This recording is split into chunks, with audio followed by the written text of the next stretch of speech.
Assalamualaikum warahmatullahi wabarakatuh. Perkenalkan, nama saya Muhammad Samsul Arifin dari Prodi PAI jurusan Tarbiyah. Jadi pembuatan video kali ini untuk memenuhi salah satu tugas dari mata kuliah praktek mengajar yang diampu oleh dosen Ami Latifah MBD. Sekian dari saya. Mari kita lanjut ke pembahasannya. Assalamualaikum warahmatullahi wabarakatuh. Waalaikumsalam warahmatullahi wabarakatuh. Oke kawan-kawan, untuk hari ini kita akan sedikit mengulas tentang najis.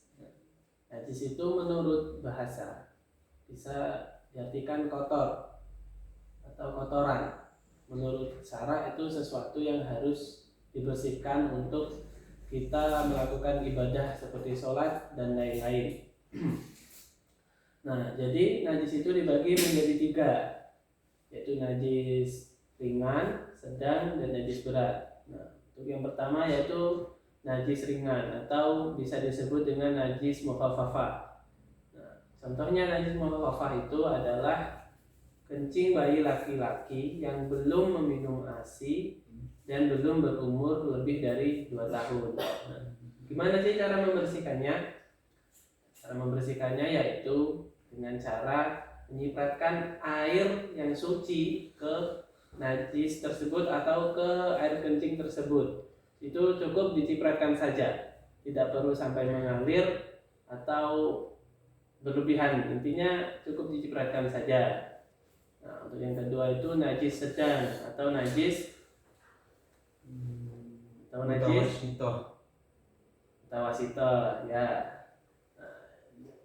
Jadi najis mutawasito ini contohnya seperti darah, kotoran hewan, kotoran manusia, nanah, bangkai, dan banyak lagi lah.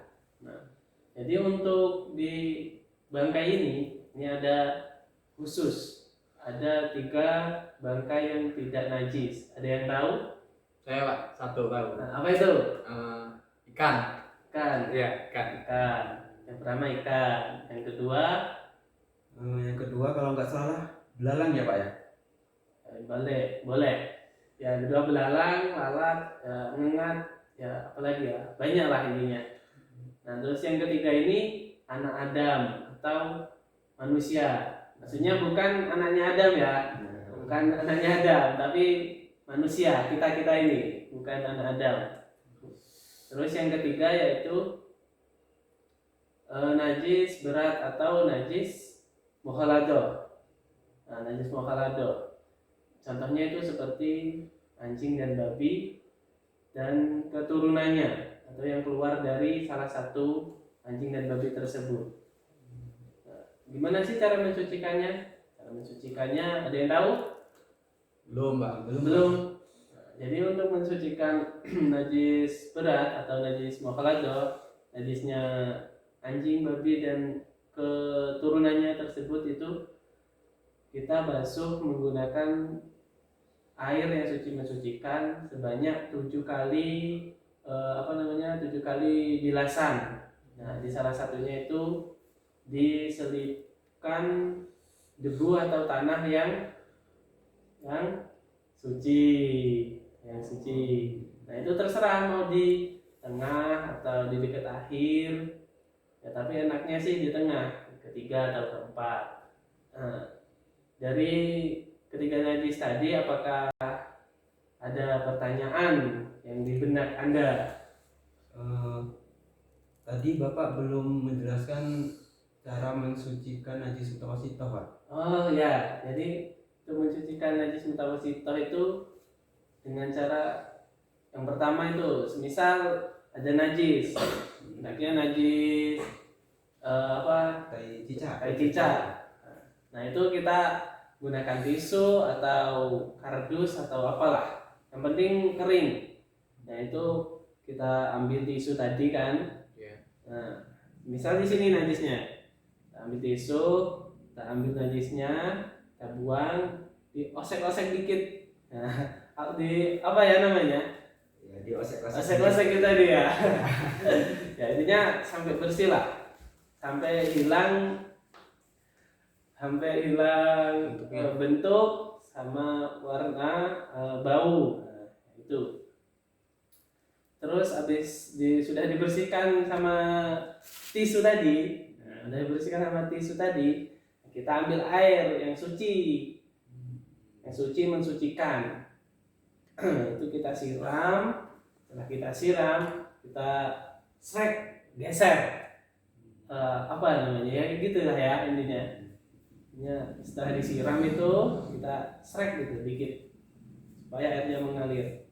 Nah, ada lagi mungkin yang kurang jelas atau gimana? Tadi kan apa najis mutawasithah ya, yang sedang itu apa? Yang sedang kan? Kayaknya itu di najis mutawasithah itu kayaknya ada pembagiannya Pak. Saya tuh pernah dengar gitu. Ya.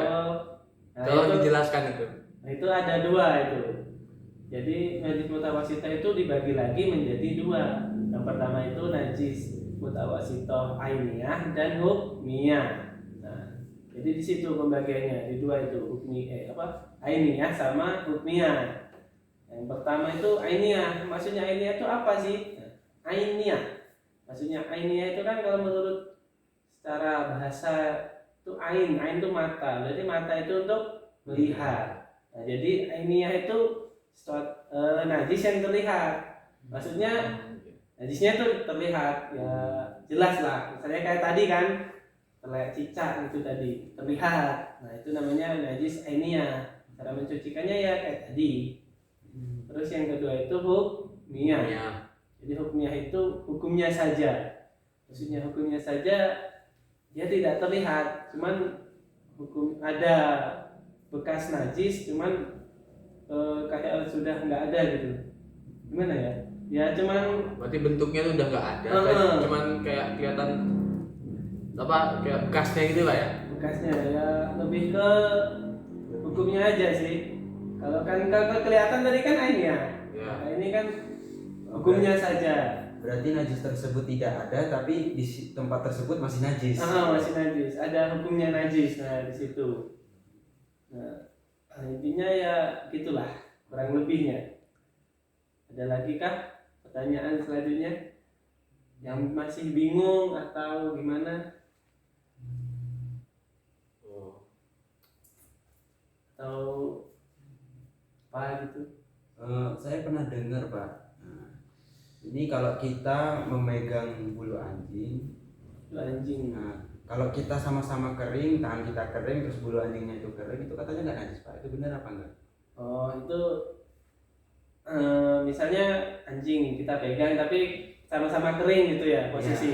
Ya, sama-sama kering kita Pak. Kering, sana kering. Ya. Kalau sepengetahuan saya dari beberapa sumber seperti Fathul Qorib dan lain-lain, Safinatun Najah, kitab Safinatun Najah itu asalkan sama-sama kering itu tidak najis. Tapi kalau salah satunya basah, tangan kita atau si hewannya tadi yang basah, nah itu najis, bisa menyebabkan najis berat, najis mukhalado. Saya melanjutkan pertanyaan dari saudara ini tadi Pak ya. Ya. Nah, kan ketika anjing itu kering, tangan kita juga kering kan tangan. Ya. Kita megang kan katanya tidak apa. Tapi ketika habis kita megang tuh, ya, tangan kita tuh berkeringat kan, biasanya itu ada orang yang tangannya gampang berkeringat kan Pak. Nah itu hukumnya bagaimana? Apa najis atau ada apa ya, kayak diperbolehkan tetap nggak najis apa gimana gitu? Nah jadi kan tadi kering tapi habis kering bersentuhan sama si hewan, habis itu berkeringat. Nah, jadi menurut saya itu nggak apa-apa kan, karena tadi kita waktu memegang itu posisi tangan sama si hewannya itu masih kering, jadi nggak apa-apa. Soalnya juga pas waktu sudah memegang itu posisi kita juga suci tangan kan, nggak apa-apa. Jadi kita berkeringat juga tidak ada hukumnya najis. Nah di situ, jadi ya nggak apa-apa gitu, nggak ada najisnya. Sudah cukup atau ada lagi? Mungkin cukup lah Pak. Cukup. Ya, cukup. Jadi cukup sekian ya pertemuan hari ini. Jika ada salah atau dari tutur kata atau tingkah laku, saya pribadi mohon maaf, dan kepada Allah saya mohon ampun. Saya akhiri, wassalamualaikum warahmatullahi wabarakatuh. Waalaikumsalam warahmatullahi wabarakatuh.